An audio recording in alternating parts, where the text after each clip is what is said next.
हम व्यवसाय के साथ जीना सीख गए।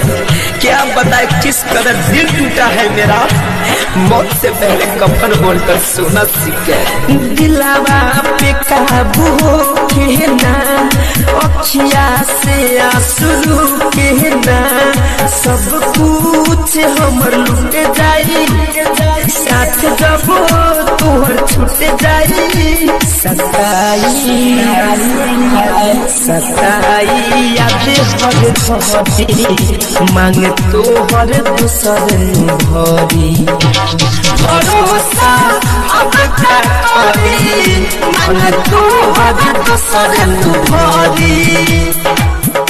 आजकल प्यार करने का सिलसिला बदल रहा है, आजकल प्यार करने का सिलसिला बदल रहा है। आई लव यू किसी और को और चक्कर किसी और से चल रहा है। इन होठों से कुछ काम लीजिए, इनसे हमारा नाम लीजिए।